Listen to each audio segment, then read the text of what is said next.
আসসালামু আলাইকুম, ওয়েলকাম আমার চ্যানেলে। আজকে আমরা কুশি কাঁটা দিয়ে এরকম একটি ফুল বানানোর চেষ্টা করব। আমি খুব সহজভাবে দেখানোর চেষ্টা করব।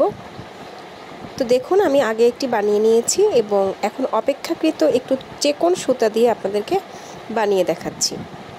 তো আমরা প্রথমে একটা স্লিপ নট করে নিচ্ছি। স্লিপ নট করে নেওয়ার পরে আমাদেরকে চেইন করতে হবে। আমরা এখানে মোট 6টি চেইন করব। 6টি চেইন করার পরে আমরা এটাকে জয়েন করে নিব। দেখুন, জয়েন করলে আমাদের ভিতরে একটা ছোট্ট লুপ তৈরি হবে। এটা একটা রিংয়ের মতো হয়েছে এবং এটার মধ্যে আমাদেরকে কাজটা করতে হবে। তো প্রথমে আমি ভিতরে একটি সিঙ্গেল কুশি করে নেব। তো একটা সিঙ্গেল কুশি করার পরে আমি 2টা চেইন করে নিয়েছি। 2টা চেইন করার পরে আমাদেরকে এখানে একটা ট্রিপল কুশি করতে হবে। দেখুন, আমি সুতাটাকে 2বার পেঁচিয়ে নিলাম।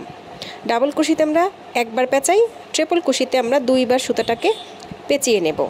এরপরে যথারীতি ওই লুপের মধ্য থেকে আমি সুতাটাকে টেনে নিয়ে এসে প্রথম 2টা সুতা ছেড়ে দেব, এরপর আবার 2টা সুতা ছেড়ে দেব, তৃতীয়বারে আবার 2টা সুতা ছেড়ে দেব। ডাবল কুশিতে যেখানে আমরা 2বার সুতা ছাড়ি, এখানে আমাদেরকে 3বার সুতা ছাড়তে হবে। আরেকবার খেয়াল করে দেখুন, আমি 2বার সুতা পেঁচিয়ে নিয়ে প্রথম 2টা ছেড়েছি, তারপরে আবার 2টা, লাস্টের আবার 2টা। এভাবে আমরা 3টা ট্রিপল কুশি করে নেব। প্রথমে একটা সিঙ্গেল কুশি, তারপর 2টা চেইন, তারপর 3টা ট্রিপল কুশি। এরপরে আমরা আবার 2টা চেইন করব, করে আবার একটা সিঙ্গেল কুশি করব সেই একই লুপের মধ্যে। দেখুন, আমাদের প্রথম যে পাতা ফুলের সেটা কিন্তু হয়ে গিয়েছে। আমাদেরকে এরকম আরও 4টি পাতা করতে হবে।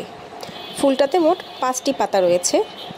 এরপরে আমরা 2টা চেইন করে শুরু করব। এখানে যেহেতু একটা সিঙ্গেল কুশি অলরেডি আছে, আমরা কিন্তু আবার একটা সিঙ্গেল কুশি করব না। 2টা চেইন করার পরে আমরা আবারও 3টি ট্রিপল কুশি করব। প্রত্যেকটা পাতায় কিন্তু একটা সিঙ্গেল কুশি, 2টা চেইন, 3টা ট্রিপল কুশি, আবার 2টা চেইন। একটি পাতা করলেই আপনার কাছে জিনিসটা সহজ হয়ে যাবে, যেহেতু একই কাজের আমরা রিপিট করব। প্রতিটি পাতা করার পরে চেষ্টা করবেন সুতাটাকে একটু এগিয়ে নিয়ে আসতে বা একটু চাপিয়ে দিতে, পরবর্তী পাতা করার জন্য, যেন আপনি ভালোভাবে স্পেসটা পান। দেখুন, আমি অফ ক্যামেরায় 5টি পাতাই করে নিয়েছি। মনে হচ্ছে যেন একটু কুঁচকে আসছে, কিন্তু এটা ঠিক হয়ে যাবে।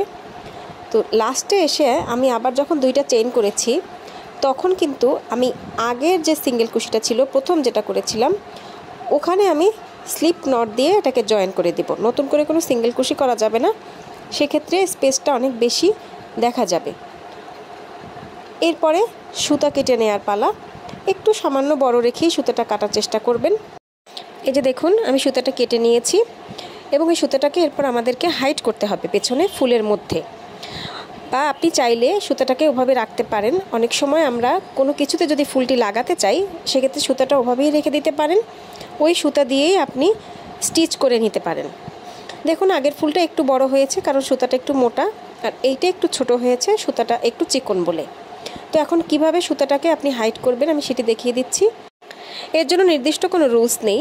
আপনি জাস্ট পেছনের কিছু স্টিচ এভাবে সুতা হুকে তুলে নেবেন, নিয়ে সুতাটাকে ওখান থেকে একটু সরিয়ে নিয়ে যাবেন, যাতে করে বাইরের থেকে খুব একটা দেখা না যায়। দেখুন আমি কিভাবে করছি। আপনি যে কয়টা স্টিচ তুলতে চান কোনো সমস্যা নেই। তো আজকের মতো এই পর্যন্তই। ভালো থাকবেন, সুস্থ থাকবেন। আল্লাহ হাফেজ।